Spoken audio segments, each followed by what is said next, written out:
all the checks are in the boxes. And the clown. Julio es el mes de la afrodescendencia, así lo definió el Estado uruguayo, así lo definió el Mides, y es por eso que vamos a tener una mesa para debatir este mes de la afrodescendencia y esta situación de esta población. Por ello recibimos a Romina Di Bartolomeo, ella es militante del movimiento afro y feminista, y a Miguel Pereira, quien pertenece a la División de Derechos Humanos del Mides. A ambos, muchísimas gracias por venir acá al estudio de la Uniradio. Te digo la otra. Bueno, gracias. Buenas noches, muchas gracias, y agradecer a Romina que bueno, que me invitó, que me convocó. Muy así bien. Que bueno. Bueno, es un gusto para nosotros que estén acá, y para arrancar la conversación estaría bueno preguntarnos por qué el Estado uruguayo conmemora un mes de la afrodescendencia. Bueno, esta es la segunda edición del mes de la afrodescendencia. Nosotros como Estado uruguayo, como gobierno en realidad, tenemos en nuestras prioridades trabajar el tema de los derechos de las personas afrodescendientes, particularmente en la División de Derechos Humanos, donde yo trabajo, que está dentro de la Dirección Nacional de Promoción Sociocultural. Tenemos al tema de la afrodescendencia como una de las líneas importantes de nuestra gestión. Y entendemos que generar un mes de la afrodescendencia es poner sobre la mesa, poner el tema en la agenda pública, justamente este tema, ¿no? Tratando de generar la visibilidad a nivel de la sociedad en general, pero particularmente con este enfoque de que el Estado y particularmente el gobierno se comprometa o se siga comprometiendo con respecto a las políticas públicas, acciones afirmativas para esta población. Concretamente, ¿qué está haciendo el Estado por los afrodescendientes? Bueno, se están haciendo muchas cosas, y esto de alguna manera es un proceso, ¿no? Desde 2004 que llega al gobierno el Frente Amplio, lo primero que se genera es promover la institucionalidad del tema, ¿no? Sí. Entonces tenemos, digamos, oficinas o unidades étnico-raciales en diversos ministerios, pero lo fundamental es esto de justamente diseñar políticas públicas, acciones afirmativas con perspectiva étnico-racial, y ahí de alguna manera el 3 de julio que se hizo el lanzamiento oficial del mes de la afrodescendencia, se compartían algunos datos, ¿no? Entonces se ha avanzado de la misma forma que en términos generales también en los temas de la pobreza o los distintos indicadores se ha avanzado con respecto a la población en general. También se ha avanzado particularmente con la población afrodescendiente, pero todavía tenemos algunas brechas, que es lo que justamente tenemos que seguir trabajando. Pero se ha avanzado mucho en materia de educación, en materia de salud, en materia de vivienda, pero todavía queda mucho para hacer. Romina, ¿por qué crees que hay que conmemorar el mes de la afrodescendencia en Uruguay? Porque, además de todo esto que dijo Miguel, lo importante cuando se habla de afrodescendencia o se habla de racismo, discriminación, xenofobia, hay que poner el tema sobre la mesa. Porque de hecho, para el uruguayo creo que hablar de racismo, discriminación, de xenofobia es como un poco incómodo, es como que es un tema que no le gusta mucho hablar al uruguayo en general, no, sea en los medios o sea en la calle. Y porque es invisible, en realidad. La población afrodescendiente siempre, además de tener que luchar por los derechos, primero a no ser esclavizados, y pues todo lo que vi básicamente hasta ahora, es el tema de la visibilidad, que es algo de lo que yo siempre hablo. O sea, la visibilidad hace que la gente empiece a reconocer a la población como existente. Muchas veces les nombrás el porcentaje o la cantidad de afros que hay en Uruguay y la gente piensa que hay muchos menos. Y si se piensa que hay menos, es porque no se ven mucho, o estamos en lugares medios invisibles. Justamente la marginalidad, la pobreza, los bajos niveles académicos en los medios. Si bien para muchos para para muchos uruguayos cuando sale este tema está como siempre se quiere decir, bueno, no, pero Uruguay que tiene referentes culturales negros que son digamos destacadísimos en en la música, en el deporte, pero bueno, como que siempre tenemos ahí en la música rap, Salayeta. Claro, sí, es que en realidad nuestro mayor representante es bastante grande, digo, porque ahí también tiene que ver, o sea, el tema de la representación afro joven no es lo mismo que la representación afro de una persona de 70 años como Errada, o sea, digo, claro, más allá de su trayectoria y es diferente, hay una brecha generacional, el racismo se vive diferente, o sea, el racismo, a mí por ejemplo, sí, y que es algo bastante común y que me gusta mencionar mucho en estas instancias, es que hay una población importante afro que en su familia nunca se trató el tema de la discriminación racial. Ajá. Como que es algo que no sucedía. Sí. No, en mi familia nadie me habló de racismo, nadie me habló de esclavitud, nadie me habló de... ¿Por qué? Porque era como victimizarse, porque era visto no se tocaba el tema. No, era como algo que no sucedía. Y bueno, yo me lo empecé a cuestionar desde niña. Yo me crié en un barrio que tiene como esa división de clase bastante marcada, buceo, ¿no? Para el lado de la Rambla es una cosa y para el otro lado es otra cosa diferente. Y siempre viví como ahí en el medio. Y lo que me llamaba la atención era que no veía niños negros con uniforme en colegios privados. Eso me llamaba la atención de chiquita. El uniforme, yo que sé que iban... ¿Por qué no hay negros? Sí. Y bueno, y después empieza... nada, o sea, me cuestionaba eso cuando era chica, pero después llegaba a mi casa y en mi casa lo planteaba a mis padres, o sea, me empecé a dar cuenta después y bueno, y después cuando es la adolescencia lo vivís distinto, o cuando empezás a observar, no sé, por ejemplo, a mí no me gustaba mucho jugar, o sea, las cosas de superhéroes y eso porque eran blancos. Claro. y las novias de los superhéroes eran blancas y yo no me llamaba la atención, siempre miraba de niña como series de esas yankees o inglesas, claro, que siempre tienen a un negro o algo ahí. Bill Cosby después cayó en desgracia. Capaz que no, pero aparte no es tanto de mi generación, miraba mucho Nickelodeon, claro, y Discovery Kids. El Príncipe de Bel-Air. Bueno, primo de Will Smith. ¿De qué otras maneras se manifiesta el racismo en Uruguay? Además de esa vivencia cotidiana y de no tener también para muchas personas afro la falta como de referentes afro en la esfera pública. Vos, Miguel, ¿cómo lo ves? Yo creo que hay como muchas cosas, ¿no? Y esto que decía Romina, que es muy importante. O sea, cuando hablamos del tema afrodescendiente de Uruguay, no podemos disociarlo de la historia, de la presencia de las personas afrodescendientes en este país, ¿no? Y esto nos remite justamente a lo que fue la trata transatlántica de africanos y africanas que fueron esclavizados. Después hay algunos sectores de la sociedad que pregonan con esto de la abolición de la esclavitud, que en realidad no fue una abolición de la esclavitud, porque cuando se elabora la ley 242, lo que dicen los artículos es que los varones pasan al ejército, las mujeres quedan pupilas de sus amas y los esclavistas eran resarcidos económicamente. Después, en la vida colonial, de alguna manera las personas afrodescendientes se tuvieron que insertar en la sociedad como pudieron. Después las distintas políticas que se generaron cuando, por ejemplo, el primer vallismo, el segundo vallismo, nunca hubo una política pública dirigida a las personas afrodescendientes. Entonces, de alguna manera, esta situación se fue arrastrando durante muchos siglos, ¿no? El tema de la pobreza se fue reproduciendo justamente, y hoy tenemos sectores que de alguna manera, producto de esa situación, siguen estando en desventaja social, económica y cultural. Y que de alguna manera el fenómeno del racismo no solamente se ve en los indicadores sociales, sino también en las relaciones interpersonales, ¿no? Hay muchos casos de discriminación racial, por ejemplo, en los centros educativos, en los lugares de trabajo, en los boliches, ¿no?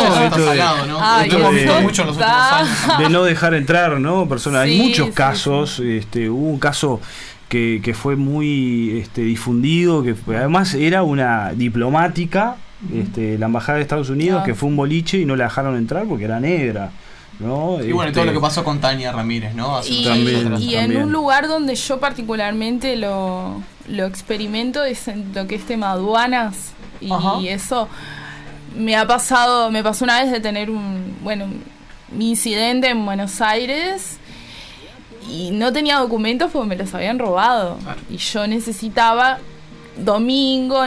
comunicarme con el consulado o alguien, porque un domingo imposible. Tenía que haber llegado acá a Montevideo a las 6 de la tarde y llegué a las 5 de la mañana. Y el trato xenófobo que sentí, y fue que le tuve que decir, si yo fuera rubia esto no me hubiera pasado. No puede ser, o sea, no. Y eso lo veo que sucede. A mi amiga le pasó también en viajes a otros países. En momentos así, situación de aduana, es como que a veces me pongo un poco nerviosa. Hay una cuestión que también en los últimos años estuvo bastante, como que sale siempre que se habla de este tema, ¿no? Que no sé qué importancia le dan ustedes, o si les parece un tema menor comparado con otros, que es el tema de la autodefinición, ¿no? De lo negro versus lo afrodescendiente, y el ser negro o ser afrodescendiente, ¿no? ¿Ustedes cómo se paran frente a ese debate? En los últimos años tuvo esa cosa de pedirle a la Real Academia Española que erradicara la palabra negro. Hay que decir también a la audiencia, la palabra negro tiene un origen racista, porque es la palabra que usaban los esclavistas para referirse a la población africana, pero bien, que tal vez cuando en el conjunto de las reivindicaciones y de otros temas, esta cuestión a veces es como la que más se presta como para a veces hasta para la chacota, como decir, como que eso se autodiscriminan porque no quieren, porque ahora no te puedo decir claro, no te puedo decir más negro, y en vez de estar orgulloso tenés que estar orgulloso de ser negro, u otras personas que son negras que dicen, no, yo soy negro y orgulloso. Siempre te dicen como tenés que ser. ¿Ustedes cómo se paran frente a ese debate? Si les parece un debate relevante. A ver, en realidad el término afrodescendiente es una autoconstrucción del movimiento afro, ¿no? Y la palabra negro es una palabra impuesta por el esclavista que tiene, además de las connotaciones negativas que tiene, hay toda una construcción, un relato que de alguna manera hay que deconstruir. Ahora, en lo personal, yo creo que lo importante justamente es informar a las personas, ¿no? Y sobre todo a las personas de la comunidad afrodescendiente, lo que significa justamente el término afrodescendiente, que es de alguna manera una tarea que nosotros realizamos desde el MIDES, porque además tenemos la responsabilidad de la implementación de la ley 19.122, que justamente tiene que ver con los llamados laborales, y las personas se tienen que autodefinir como afrodescendientes, pero que no es una deconstrucción que se va a hacer de un día para el otro, ¿no? Entonces, a mí, yo no estaba en el MIDES en esa oportunidad, la campaña nos pareció muy interesante, pero creo que carecía de falta de información, de por qué el término, erradiquemos el término negro de la Real Academia Española, qué es lo que significa, qué connotaciones tiene, porque de alguna manera nosotros nos criamos con el término negro, está absolutamente y después naturalizado. esas subdivisiones que se hacen, que a veces hay tantas cosas que no se saben en realidad, que es más negro es menos negro, cuando la gente intenta negar que vos sos negra, eso me pasa bastante. Me dicen, sos negra, no, pero no sos, morochas, pero vos no sos tan negra, pero mirá que yo no tengo ningún problema, o sea yo discrimino a los negros.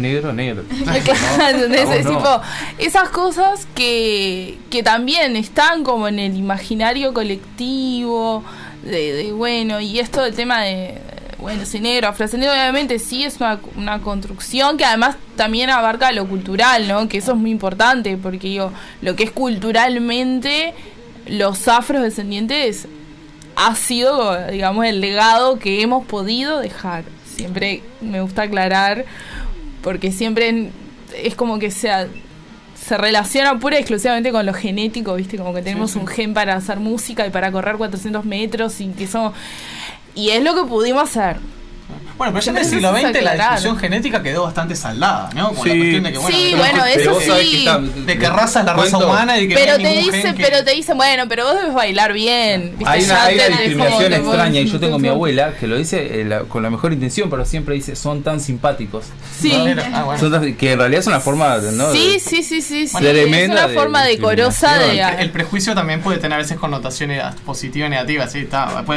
Es tan prejuicio cuando viene con una carga positiva como una carga Claro, negativa. porque en realidad vos lo que querés hacer es como anular el negro, negativo, ¿entendés? Y a mí en lo personal no me molesta que me digan negra, no tengo ningún tema con eso. Te dirán, digamos. Toda esa deconstrucción del tema de la negritud también es algo que vengo trabajando no hace mucho.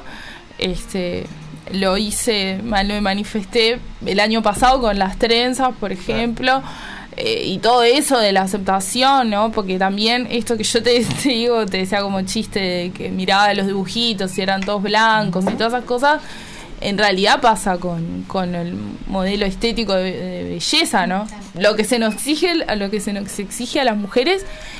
Y cuando ni las indígenas ni las afro están representados, me está diciendo que también tengo que ser más clara.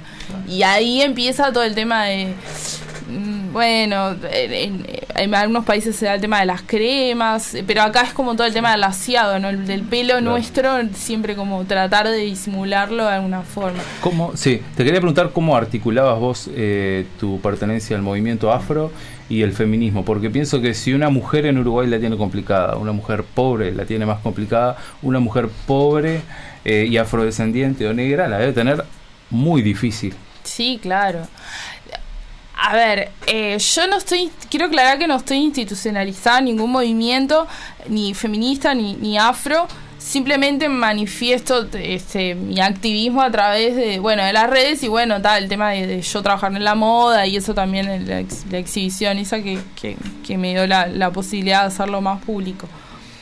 Sí tengo contacto con diferentes organizaciones y sí, lo que me pasa con el feminismo es que a veces en su discurso, que obviamente estoy plenamente de acuerdo, con algunos movimientos más, con otros menos, no me siento representada 100%, porque se están olvidando de las mujeres negras, y las mujeres negras vivimos una situación totalmente diferente. Ya por el hecho de sí ser negras, afrodescendientes y todo, y que somos más pobres, y tenemos más hijos, y tenemos menos educación, y todo eso. Entonces como que a veces siento que se olvida, ¿viste? Esa parte.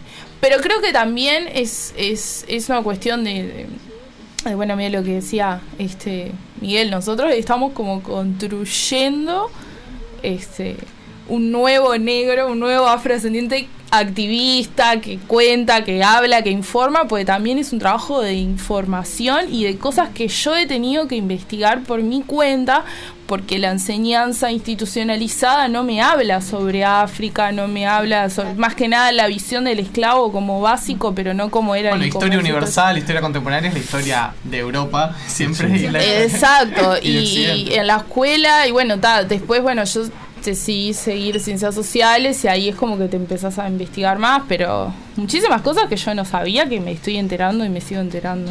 Miguel, ahora. ¿Cómo viene el tema de la cuota?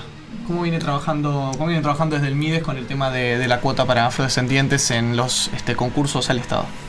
Bueno, nosotros ahí, como les decía más temprano, tenemos justamente la responsabilidad de presidir la comisión implementadora de la ley 19122.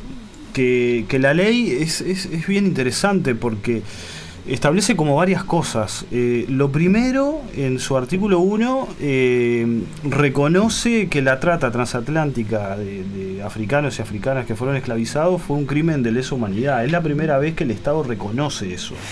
Y eso para nosotros, desde el punto de vista de lo que es el reconocimiento digamos, más simbólico, es muy importante, ¿no? Porque el Estado, en realidad, cuando hablábamos hoy de la trata, Montevideo jugó un papel fundamental como puerto de ingreso y distribución de esclavos. Entonces, que el Estado uruguayo reconozca eso, y que fue un crimen de lesa humanidad, ¿no? Todo lo que significó raptar a personas, y muchas se morían en el mar, y bueno, y todo lo que de alguna manera se sabe, para nosotros es fundamental.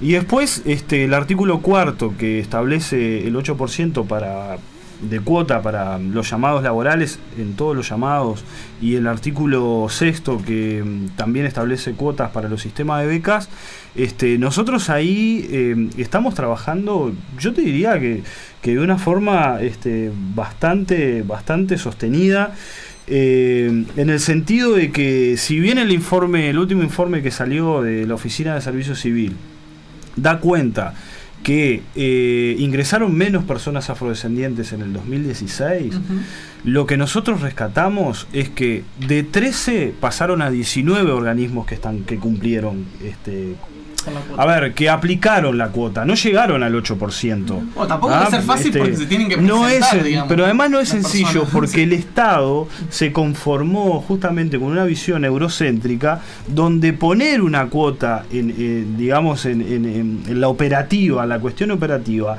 significa generar un montón de cambios, ¿no? El tema de las listas de prelación, el tema de los llamados particulares, o sea, es toda una cuestión que significa mirar este tema con otra cabeza, ¿no? Entonces, nosotros rescatamos que hay más organismos que están cumpliendo, rescatamos que a partir del trabajo que nosotros hacemos de asesoramiento, de acompañamiento y de capacitación a funcionarios y funcionarias, aquellos organismos que se asesoraron y que se capacitaron, la aplicaron, y que también hay organismos que están requiriendo justamente de nosotros, de la División de Derechos Humanos del MIDES, asesoramiento, capacitación para cumplir con la cuota. Y eso para nosotros es muy importante, porque a veces, ustedes saben, los uruguayos nos detenemos a ver las cuestiones cuantitativas y no le damos la dimensión a las otras cuestiones que son, digamos, de carácter más cualitativo, ¿no? Entonces, estamos avanzando, obviamente todavía queda mucho, porque estamos hablando de una cantidad de organismos, de incisos, que es todo un mundo. Sí, estamos hablando del sector público, además, ¿no? Exactamente, porque, exactamente. El sector privado también. Yo creo que... Perdón que te interrumpí, pero digo, también es una cuestión cultural, ¿no? Porque la gente se tiene que acostumbrar a llegar a un lugar y que...